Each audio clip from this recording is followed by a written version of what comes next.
સ્વામીએ વાત કરતાં આપણે સમજાવ્યું છે કે ભગવાન ભજવા માટે મુમુક્ષુએ તપ પણ કરવું જોઈએ અને ભગવાનની જે અનુવૃત્તિ છે એ પણ સાચવવી જોઈએ. તો સમાજની અંદર આજે તપ કરાય એવા શરીર બહુ હવે રહ્યા નથી, કારણ કે આ કળિયુગમાં બહુ તપ થઈ શકે એવા નથી. હમણાં જ મોટો ઉપવાસ ગયો હરિ જયંતીનો, નબળાઈ નમા થઈ ગયેલા ઘણા બધા. તો તપ થાય એવા શરીર હવે બહુ રહ્યા નથી, પરંતુ ભગવાનની જે મરજી સાચવવી એ કેમ કરવું એ વિશેષ તપ ગણવામાં આવ્યું છે. તો એમ કહેવાય છે કે અમરેલી જિલ્લામાં મહારાજના સાધુઓ ખૂબ વિચરણમાં નીકળતા હતા. તો એ અમરેલી જિલ્લામાં એક ગામ છે બાર પટોળી. એ બાર પટોળી ગામમાં મહારાજના પરમહંસો ગુણવંતાનંદ સ્વામી, વ્રજાનંદ સ્વામી અને રાઘવાનંદ સ્વામી, આ ત્રણેય સંમત પરમહંસો અવારનવાર ત્યાં આગળ ગામડાઓ પ્રવાસ જતા. ત્યાં સત્સંગ ખૂબ કરાવ્યો છે, નિષ્ઠા દૃઢ કરાવી છે અને લોકોને ભગવાનના માર્ગે વાળેલા છે. એ બાર પટોળી ગામની અંદર મહારાજના સમયમાં એક ભક્ત થયા કાળુભા વાવડિયા. પોતે આહિર જ્ઞાતિના હતા. ગ્રંથોમાં નોંધાયું છે કે કાળુભા વાવડિયા પોતે કેવા ભક્ત હતા, તો પોતે ભેંસનું મોટું ખાંડું રાખતા. ખાંડું એટલે કે ભેંસોનો સમુદાય, ભેંસોનું મોટું ટોળું, અને કે જે ઊંચો પડછંદ એનો બાંધો, 8 મણની એની કાયા, જાડો સૂથણો પહેરતા, મોટી પાઘડી માથે બાંધતા, કપાળ તિલક ચાંદો કરતા, અને એક હાકોટો મારે ને સિંહ ભાગી જાય એવા જબરા પોતે હતા.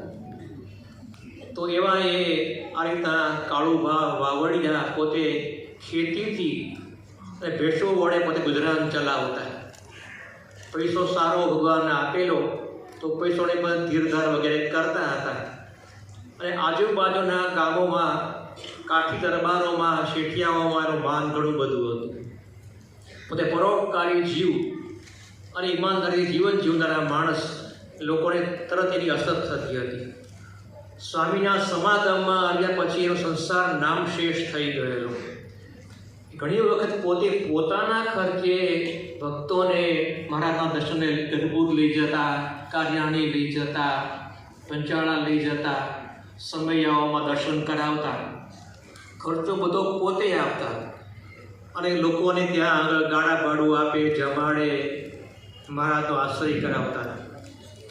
તો એક સમયે પોતે કાળુ વાવડિયાનો સંગ લઈને ગઢપુર જતા હતા. રસ્તામાં કાળુભાર નામની નદી આવી. તો ત્યાં પોતે નાહી ધોઈને બધાને નાસ્તો કરાવતા હતા, પીમણ કરાવતા હતા. પોતે મુખી હતા, વ્યવસ્થાપક, એટલે ઉછેરીને પોતે ઉતાવળે જમીન પોતે નીકળતા હતા. તો ખડિયામાં સામાન નાખી ચાલતા હતા. એ જમાનામાં લોકો ખડિયા વાપરતા, શાહીના ખડિયા નહીં હોય. ખડિયો એટલે બગલ થયેલો, એમાં કપડાં થોડા રહી શકે, પૂજા રહી શકે, પુસ્તકો રહી શકે, ને ખડિયો કહેવામાં આવે. એ ખડિયામાં સામાન નાખીને ચાલતા થયા. ગઢપુર પહોંચ્યા પછી એ ખબર પડી કે જ્યાં હું પૂજા કરતો હતો એ ₹700ની એક થેલી કોથળી ત્યાં હું ભૂલી ગયો છું, એ લેવાની રહી ગઈ છે. તો મનમાં શાંત થઈ ગયું કે આ તો હવે નદીનો આરો છે અને દિવસનો સમય છે, કોઈ આ રીતના એ છોડે નહીં, બધાને નજરમાં આવી ગયું હોય એટલે કંઈ હવે મળે એમ છે નહીં. એટલે પોતે ત્યાં ગઢપુરમાં દર્શને ગયા. મહારાજ તો અંતર્યામી, મહારાજે કાળુભા નદીના કાંઠે ત્યાં આગળ પૂજા કરતા હતા. ત્યાં પછી શું થયું કે મારે પૂજા તમે બરાબર કરી, પરંતુ એમાં બન્યું એવું કે ₹700ની કોથળી ત્યાં આગળ હું ભૂલી ગયો છું અને હવે તો કંઈ મળે એમ છે નહીં. બીજું તો કંઈ ચિંતા નહીં, પણ મારા મને સંકલ્પ એ હતો કે મારે ₹700ની રસોઈ આજે આપવાની હતી, આપને જમાડવાની ઈચ્છા હતી. આપ જમો, સાધુ સંતો જમે, હરિભક્તો ઠાકોરી સૌ જમે તો મને બહુ ગમે, એ ઈચ્છા પૂરી થઈ નહીં. તો મહારાજ એમ પણ ને બે જુવાનિયાઓને મોકલાવો ને ત્યાં મળી પણ જાય કદાચ આ રીતના. તો મહારાજ હવે તો ક્યાંથી મળે? નદીનો આરો, લોકો ત્યાં ફરવા આવતા હોય, પનિહારી બાઈઓ આવતી હોય, લોકો નાવા ધાવા આવતા હોય, તો હવે તો કાંઈ એ મળે નહીં. તો મહારાજને એવું તો કાંઈ નથી કે જો ભગવાનને સાચું રાખવું હોય ને તો ભગવાન પાસે લાખો ઉપાયો હોય. તો મહારાજ તમે કહો છો પણ હવે મને નથી લાગતું આ મળે એવું. તો મહારાજ કે જો કાળુભા કે મહાભારતમાં એક કથા એવી આવે છે કે બે સેનાઓ કૌરવની પાંડવોની સેવા સામ તમે ટકરાય છે 180ની સેના, અને એ સમયે ત્યાં ધમસાણ યુદ્ધ ચાલુ થઈ ગયેલું. તો ત્યાં આગળ એક ટીટોડીએ ત્યાં બચ્ચા મૂકેલા, ઈંડા મૂકેલા, બચ્ચા તૈયાર થઈ ગયેલા. તો ટીટોડીએ વિચાર થયો કે આ બચ્ચા કેમ જીવશે આમાં, અને ભગવાને એનો વિચાર ત્યાં પકડ્યો. બિચારો નિર્દોષ પ્રાણી એમને મરી જશે? તો ભગવાને ત્યાં આગળ હાથીનો ઘંટ તોડીને ત્યાં આગળ તાકી દીધું. એ ઘંટ ત્યાં તોડ્યો, પણ ઢંકાઈ ગયો, અને આવું ધમસાણ યુદ્ધ ચાલ્યું. 18 દિવસ યુદ્ધ ચાલ્યું તો બચ્ચાઓને કાંઈ થયું નહીં. પછી મહારાજ બોલ્યા કે જો રૂપિયા સાચવવા હોય ભગવાનને તો એવું પણ બને કે ક્યાંક ભેંસ ત્યાંથી નીકળે અને પોદળો કરે એના ઉપર કે ઢંકાઈ જાય તો ઓછી જાય. આવો આઈડિયા કોને આવ્યો? તો કે મહારાજ આપ કહો છો એ બરાબર, પણ હવે એ ભેંસ પાછી ક્યાં એ ટાઈમે આવે, પર ટાઈમે પોદળો કરે એના ઉપર, એ બધું ઢંકાઈ જાય અને પાછું એ હાથમાં આવે, એ બધું તો બહુ લાંબુ થાય એવું છે. મહારાજે 3-4 વાગે જમો ટ્રાય તો કરાવું, મોકલાવ વાંધો નહીં કોઈને. તો કાળુભાઈએ મહારાજના કહેવાથી બે જુવાનિયાઓને ત્યાં આગળ નદીના તટે મોકલ્યા. તપાસ કરી બે જુવાનીઓ છે નદીના કાંઠે ગયા.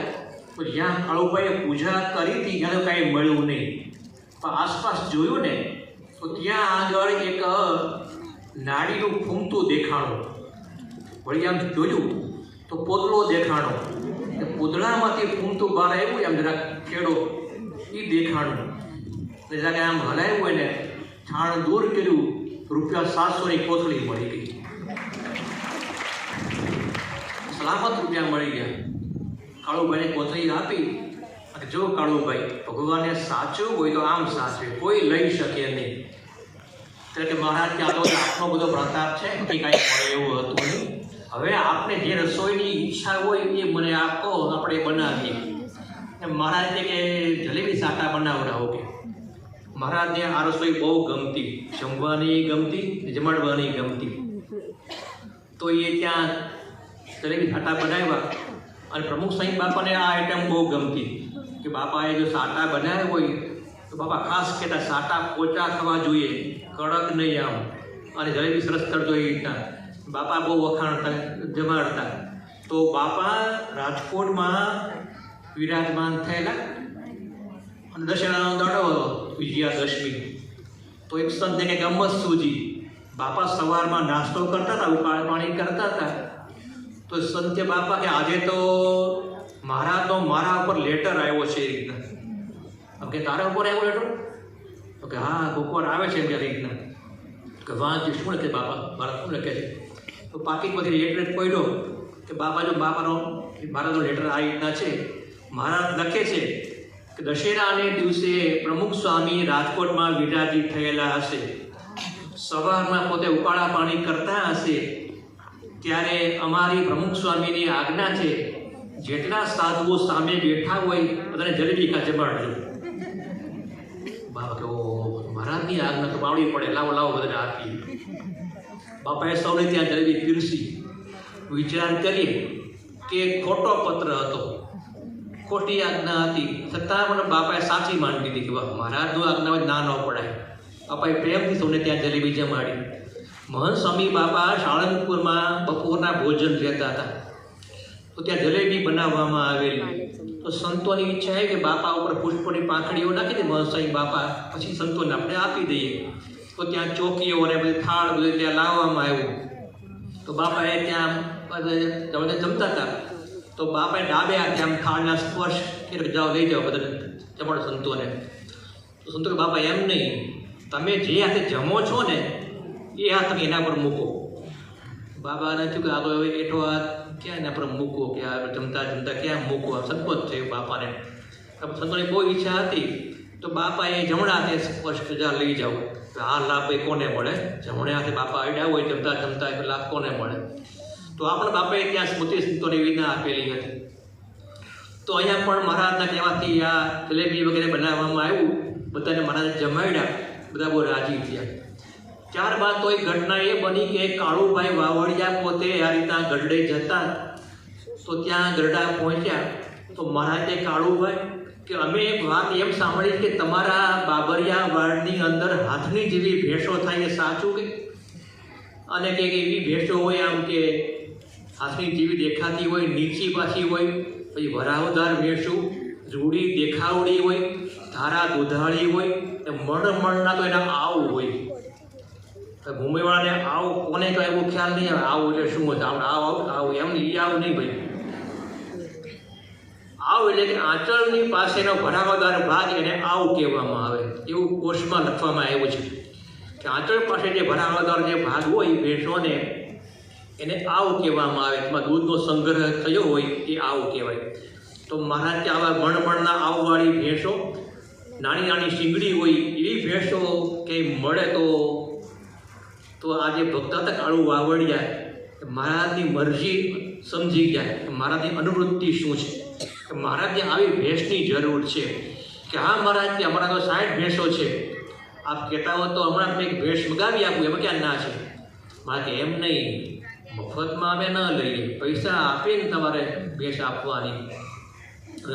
આટલી ચોરસ મોટી વસ્તુ હોય, કિંમતી વસ્તુ હોય, એ સબ મફત અમે ન લઈએ. તો કાળો કે મહારાજ કે આ ભેંસ છે ને એ નવસુંદરી ભેંસ ગણાય છે, અને પૈસા આપતાય આવી ભેંસ ક્યાંય મળે નહીં. જેમ આપનો રાજીપો પૈસા આપતાય ન મળે, એમ આ ભેંસ પૈસા આપતાય ન મળે. મહારાજ ત્યાં તો છેક જાણી મારો બહુ જાણે છે. પછી મહારાજના કહેવાથી આ રીતે કાળુભાઈએ 2 જુવાનને ત્યાં આગળ એમના ભેંસના કોડમાં મોકલ્યા. 2 જે આહીરો હતા એ ભેંસના ખાંડામાં ગયા, અને એ ભેંસ અલાયદી જગ્યાએ ત્યાં આગળ શેડમાં ત્યાં રાખવામાં આવેલી. તો એ ભેંસમાંથી લઈને એક ભેંસ લઈને આવ્યા, દરબારમાં એ ભેંસને હાજર કરી. મહારાજે 2 જાણકારોને બોલાવ્યા ગામમાંથી, કે જે ભેંસને સારી રીતે જાણતા હોય એને બોલાવ્યા. તો 2 આહિર જાણકારો આવ્યા. મહારાજ કહે કે ભાઈ તમે ભેંસના જાણકારા કહેવાઓ, તો આ ભેંસના કેટલા રૂપિયા મારે આપવા જોઈએ? તમે કહો કે આની શું કિંમત હોય? તો એ જાણકારો જે આહિરો હતા કે મહારાજ કે આ તો તમે ભેંસની વાત કરો છો, પણ તમે જાતવાન ઘોડી ખરીદો અને આ ભેંસ ખરીદો, 2 સરખું થઈ જાય એવું છે. જાતવાન ઘોડી જેટલી મૂલ્યવાન હોય, કિંમતી હોય, મોંઘી હોય, એટલી આ ભેંસ મોંઘી હોય છે. અને ઓછામાં ઓછા 200થી ઓછામાં આ ભેંસ ન મળે. રૂપિયા 200 તમે ચૂકાવો તો જ આ ભેંસ તમને લોકો આપે. આવી આ કિંમતી ભેંસ છે. તો કહું કે મહારાજ રાખો, રૂપિયા કાંઈ આપવા નથી, તમે ભેંસ રાખી લો, મતલબ ભેટમાં દાનમાં આપવાની હોય ને, માટે એમ નહીં મફતમાં ન લઈએ. તો દાદા ખાચર તો તેને ત્યાં હાજર હતા નહીં. તો મહારાજ કે જીવુબા એ કામ કરો ને, તમારા જો ઘરમાં રૂપિયા 200 પડ્યા હોય હમણાં તમારા પટારામાં, તો લઈને આવો ને, આપણે ભેંસોને વાળાને ચૂકવવાના છે. જીવુબા ઘરમાં ગયા, પટારા ખોલ્યા, કબાટો જોયા, તિજોરી જોઈ, રૂપિયા 200 ત્યારે તૈયાર હતા નહીં. કે મારા રૂપિયા 200 તો તૈયાર નથી, પણ આપણે ભેંસ લેવાની જ હોય ને, તો પછી મારા ઘરેણા હું આપવા તૈયાર છું. ઘરેણા આપણે ત્યાં ગીરવો મૂકી દઈએ, સોનીને ત્યાં, વાણિયાને ત્યાં, રૂપિયા 200 આપણને ગણી દઈએ તો આપણે ભેંસ લઈ શકીએ. તો જીવબાઈ એના જે ઘરેણાઓ હતા, જે એના દાગીનાઓ, જે કંદોરો છે કે હાથના કડલા કે પગના જે કડા જે હતું ઘરેણા, એ ઘરેણા ત્યાંની પોટલી બાંધીને કારભારીને આપી. અને કારભારી પોતે ત્યાં આગળ સોનીની પેઢીએ ગયા અને ત્યાં ઘરેણા આપીને ત્યાં રૂપિયા 200 લઈને આવ્યા. મહારાજે રૂપિયા આપ્યા. ત્યાં રૂપિયા ગણો કે આ તો ભાઈ વાણિયા માણસ ભાઈ નક્કી નહીં કાંઈ, આપણને ઓછા પછી આપ્યા ને. તો એક ભાઈ ત્યાં રૂપિયા ગણવા માટે બેઠા.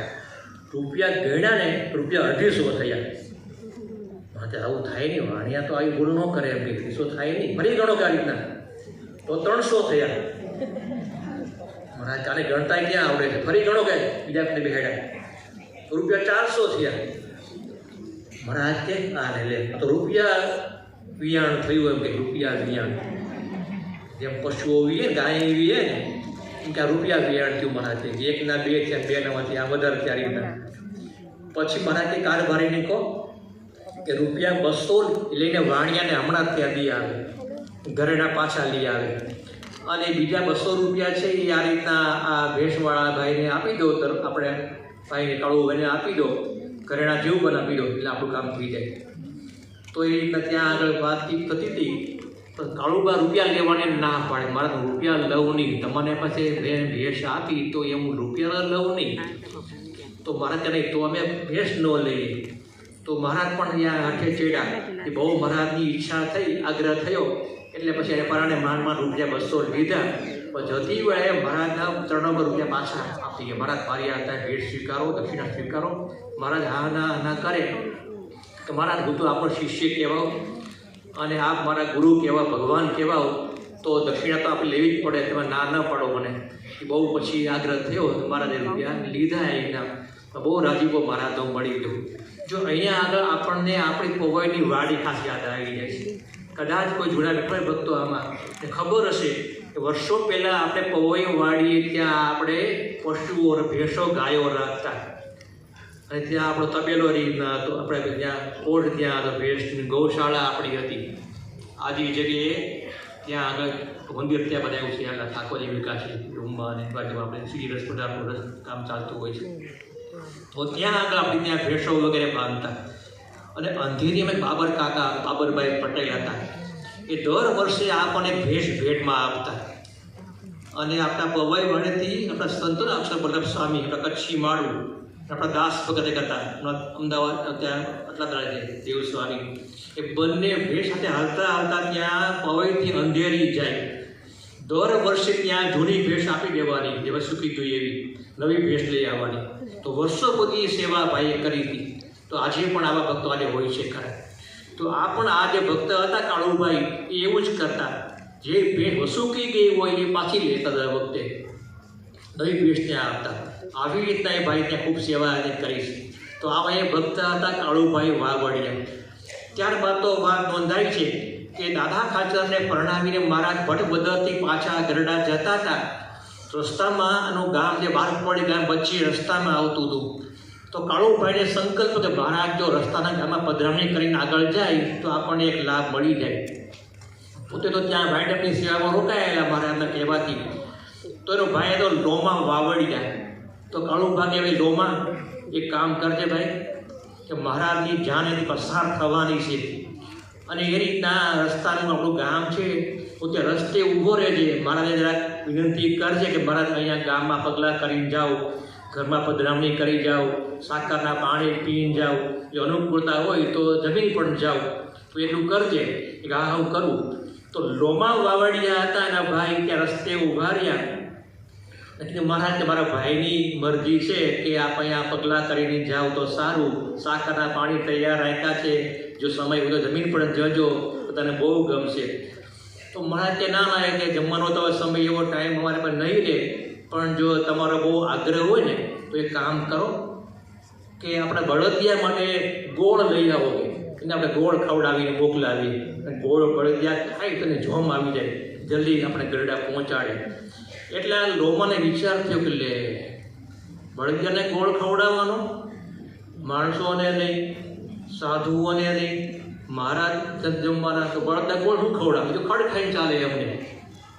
તો મન ત્યાં જો ખચકાટ અનુભવ્યું કે મહારાજ કે ગોળ તો ઘરમાં નથી એવું. તો મને તો અમે આ ચાલ્યા, ચાલો જે સ્વામિનારાયણ કરે.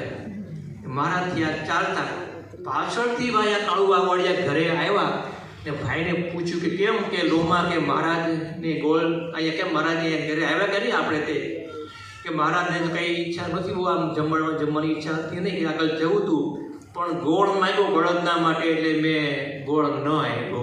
કે બળદને થોડો ગોળ દે ભાઈ, આવો મોંઘો ગોળ બળદને આપવાનો. ત્યારે આ કાળુભાઈ કે ફટ ભૂંડા, તે ગોળની મારને ના પાડી, કે આવા ભગવાન માગનારા ક્યાં મળશે આપણને. તે બહુ ખોટું કર્યું.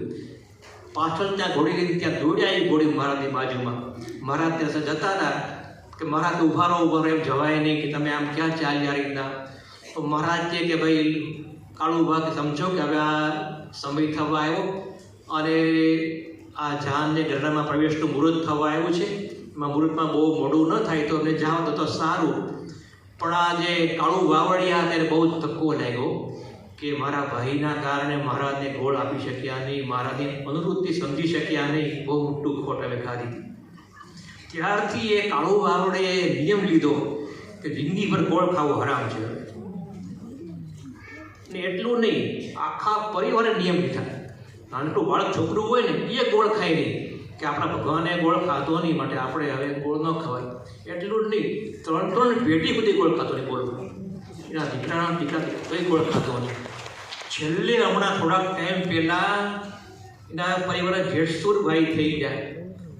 એને કંઈક આચાર્ય મહારાજે સંતોએ વાત કરી, ભાઈ ભૂલી જાઓ, મારા તો દયાળુ છે, તમારે મનમાં આવું લેવું નહીં, ભગવાન માફ કરી દે. ત્યારે માંડ બોડી શરૂઆત હમણાં કરી.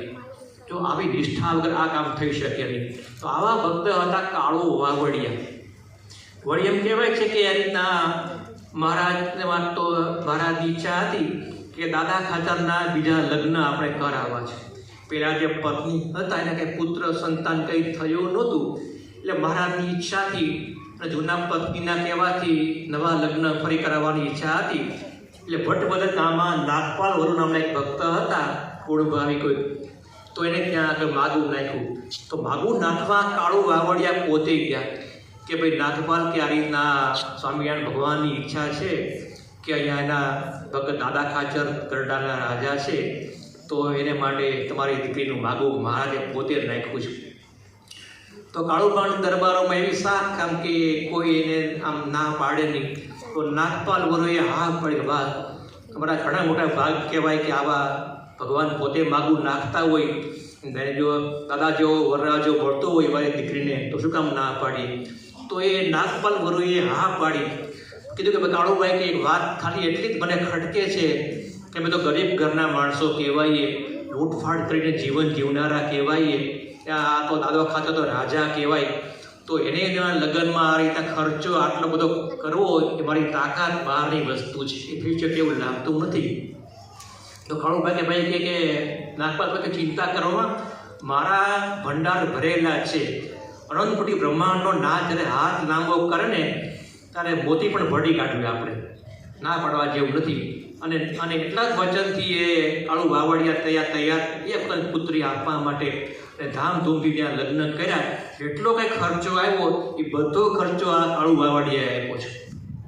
વિચાર કે આવા ભક્ત એ સમયમાં હતા. પણ જો આ વાત એટલા માટે આપણે કરીએ છીએ કે આજે પરિવારમાં લોકો એકબીજાની મરજી સાચવતા શીખ્યા નથી. દરેક પરિવારના નાના બાળકો, યુવાનોએ બધાએ પોતાના મા બાપની મરજી શું છે સાચવતા શીખવું જોઈએ. એ જો શીખ્યા ન હોય, હમણાં એક વાત સાંભળી કે એક બ્રાહ્મણ પરિવારમાં 2 દીકરીઓ જન્મી અને માતા પિતાએ બંને દીકરીઓને પુત્રની જેમ ત્યાં ઉછેરી. મોટી દીકરી ત્યાં મોટી થઈ, કોલેજમાં ભણવા ગઈ, પછી કોઈ ખરેનું મન ત્યાં આગળ ભળી ગયું અને એની યારે એને પ્રેમ થવા માંડ્યો. અને મોટી દીકરીએ ત્યાં ઘરમાં વાત કરી કે મને પેલા ભાઈ યુવાન સાથે મને લવ થઈ ગયો છે, મારે એની યારે પરણવું છે. અને મા બાપને જે આંચકો લાગ્યો છે, દીકરી વિચાર કરકે આપણે કે બ્રાહ્મણ પરિવારના કહેવાય, એ રીતના આપણો પરિવાર સંસ્કારી કહેવાય. અને 7 ઘરને પાણી ગાળી પીનારે આપણે, અને ઓલો જે છોકરો છે એ તો તારી 10 વર્ષ મોટી ઉંમરનો છે અને પાછો શરાબી છે, માંસાહારી છે, બટ તું ક્યાંય એમાં સેટ થાય એમ નથી, એટલે માની જા.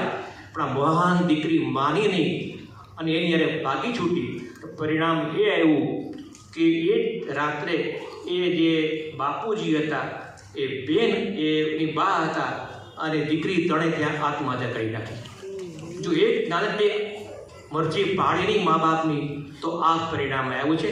માટે પરિવારમાં આપણે પરસ્પરની મરજી પાળતા શીખવું જોઈએ.